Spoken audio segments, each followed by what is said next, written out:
Hello student, आज हम जानेंगे preservation by common salt sugar oil etcetera, यानी नमक, चीनी, तेल द्वारा आदि द्वारा द्वारा संरक्षण, यानी आपके इनके द्वारा कैसे खाद्य पदार्थों का संरक्षण किया जाता है, इसके बारे में जानेंगे। Meat and fish are covered with the dry salt to check the growth of bacteria. Common salt is also used to preserve pickle, etc.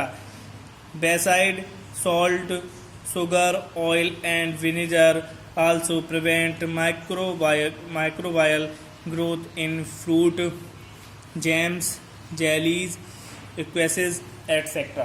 तो अगर बात की जाए तो बैक्टीरिया की वृद्धि को रोकने के लिए, ठीक है, उसकी जांच करने के वृद्धि की जांच करने के लिए आपको क्या करते हैं, उसको बैक्टीरिया ना बढ़े, वो चीज़ बैक्टीरिया से ना खराब हो, तो हम क्या करते हैं, उसके लिए आपका जो मांस और मछली होती हैं उन्हें आपके सूखे नमक द्वारा कवर्ड कर दिया जाता है, नहीं ढक दिया जाता है। ठीक है, आम नमक का उपयोग अचार आदि को संरक्षित करने के लिए भी किया जाता है। जो नमक का प्रयोग होता है, ठीक है, वो आपके अचार आदि को संरक्षित करने के लिए आता है। इसके अलावा नमक, चीनी, तेल और सिरका भी फलों के जाम, जेली, स्क्वैश आदि में माइक्रोबायोलॉजिकल वृद्धि रोकने के लिए किए जाते हैं, जो कि आपके बायोलॉजिकल यानी जो आपके सूक्ष्म जीव होते हैं, जो कि रोगाणु होते हैं, बैक्टीरिया होते हैं, ठीक है, उनको उनकी वृद्धि ना हो, वो उस चीज़ को ख़राब ना कर पाएँ, उस चीज़ को नष्ट ना कर पाएँ, इसके लिए रोकते हैं। Chemical preservation method, chemical like potassium metabisulphite and sodium benzoate are used to check the growth of microorganism and are called preservative. They are added to the variety of packed food to prevent the attack of microbes. तो आपका रासायनिक संरक्षण विधि द्वारा आपका जो chemical द्वारा कैसे किया जाता है उसके बारे में जानेंगे।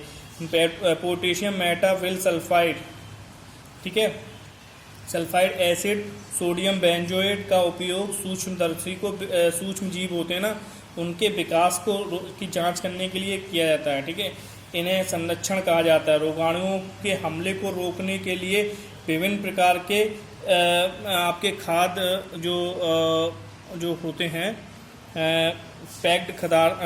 पैक्ड आपके खाद्य पदार्थ होते हैं जो कि पैकिंग में आते हैं, उनको रोकने के लिए आपका इसका यूज किया जाता है। अब बात करेंगे डिहाइड्रेशन। डिहाइड्रेशन के बारे में हम जानते हैं, जिसको बोलते हैं आपका निर्जलीकरण। निर्जलीकरण means dehydration means removing water और moisture from food item like fruits, vegetable, pulses and spices are dehydrated by the drying them, the sun or the direct heating. In this way moisture is taken away before storing them. Absence of water is the key requirement to prevent microbiological growth. Cooking also dries up to food item, thus killing microbes to much greater extent. तो अगर निर्जलीकरण की बात करें तो यहाँ पर जो निर्जलीकरण का अर्थ है वो खाद्य पदार्थों से पानी और नमी को हटाने से है।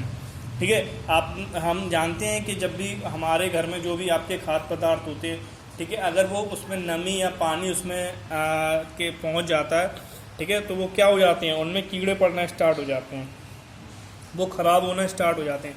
उसको रोकने के लिए हम उनको क्या करते हैं, हम उनको धूप में रख देते हैं, ठीक है, सनलाइट में रख देते हैं, जिससे क्या होता है, जिससे वो अच्छी तरह गर्म सीधे सूख जाते हैं। ठीक है, और फिर उनके जो अंदर नमी होती है उनको अलग कर लिया जाता है। यानी निर्जलीकरण का अर्थ है कि खाद्य पदार्थों से पानी या नमी को हटाना। फलों, सब्जियों, दालों और मसालों जैसे खाद्य पदार्थों को धूप या सीधे गर्म करके सुखाया जाता है। इस तरह उन्हें संग्रहित करने से पहले नमी को बाहर निकाल दिया जाता है। अनुपस्थिति पानी की माइक्रोबायोलॉजी वृद्धि को रोकने के लिए महत्वपूर्ण आवश्यकता है। अगर उसमें से हम आपका मॉइस्चर या नमी, पानी का मॉइस्चर नहीं निकालेंगे तो आपका क्या हो जाएगा, वो चीज़ खराब होने की। तो ये ज़रूरी है। खाना बनाना भी सूख जाता है, ठीक है, और इस प्रकार खाद्य पदार्थों को बहुत हद तक रोगाणुओं को मारता है, ठीक है, को मारता है। Heating and freezing treatment, this treatment include boiling, refrigeration and freezing. It is commonly seen milk is boiled before using or storing, as boiling kills microorganisms. Similarly, we store our food and other things in refrigerator is prevent microbiological reproduction. Freezing fruits, vegetable and meat also help in preservation of their spoilage. तो अगर इसकी बात की जाए तो आपका क्या होता है कि हीटिंग यानी गर्म करके, ठीक है, हीट और फ्रीजिंग यानी ठंडा करके, ठीक है, उसका उपचार किया जाना, आपका उपचार किया जाना, ठीक है। अब कैसे उपचार किया जाता है कि आपने देखा होगा कि आपके जो ये ट्रीटमेंट यानी ये जो आपका प्रोसेस होता है, इसमें क्या होता है, इसमें किसी चीज़ को उबाल देना, ठीक है, या फिर ठंडा कर देना, ये शामिल रहता है, ठीक है। अब जैसे हम देखते हैं कि दूध को हम क्या करते हैं, दूध को जब हम दूध को सबसे पहले क्या करते हैं, उसको उबालते हैं, ठीक है। उबालने के बाद क्या कर देते हैं, उबालने से आपके क्या होते हैं, सूक्ष्म जीव जो होते हैं, ठीक है, जो उसके सूक्ष्म जीव होते हैं जो उसमें वो नष्ट हो जाते हैं, ठीक है, दूध में, जो कि उसको आपका ख़राब कर सके। फिर उसके बाद हम उसे ठंडा कर देते हैं यानी फ्रिज में रख देते हैं, जिससे क्या होता है, जो उसमें बैक्टीरिया उसको ख़राब अगर करेंगे वो भी क्या हो जाएंगे, वो उसमें आपका ख़राब नहीं कर पाएंगे, दूध को ख़राब नहीं कर पाएंगे। ये कुछ होता है। तो आप देख सकते हैं हम अपने भोजन को स्टोर करते हैं। उबाला हुआ दूध जो आपने देखा है, ठीक है, उसको क्या करते हैं, जो आपके माइक्रोबायोलॉजी होते हैं, ठीक है, उनको क्या करता है, उनके प्रजनन को रोकता है। फ्रिज में जैसे आपने देखा है सब्जियां हो गई, ठीक है, और भी सारी चीज़ हो गई। हमारे घर पे जैसे आप देखते हैं सब्जी है, ठीक है, तो उसको क्या करते हैं, उसको अगर उसको बचाने के लिए वो ख़राब ना हो, उसको क्या कर देते हैं, उसमें फ्रिज में रख देते हैं। फ्रिज में रखने से क्या होता है, ये फ्रिज में रखने से आपका सब्जी ख़राब नहीं होती। अब बात करेंगे कैनिंग की। It is the effective way to preserving food items such as vegetable, fish, jams, and even cooked food item in airtight can is months together. तो आपने देखा है खाद्य पदार्थों जैसे सब्जियां, ठीक है, आपने मछली और आपने देखा है इन चीज़ों को क्या करते हैं, इन चीज़ों को हवा से बने हुए, ठीक है, डिब्बे में पके हुए खाद्य पदार्थों को एक साथ महीने तक संरक्षित किया जाता है, ठीक है। इनको क्या कर सकते हैं, डिब्बे में बंद हवा के डिब्बे में रख के, जिससे क्या होगा, आपके जो होते हैं वो ख़राब नहीं होते हैं। आप देख सकते हैं, ये आपके सामने पिक्चर दिया गया है कैनिन का। इसमें आप देखते हैं एयर टाइट जो आपके बॉक्स होते हैं उनमें इनको आसानी से रखा जा सकता है। अब बात करेंगे पैस्चराइजेशन।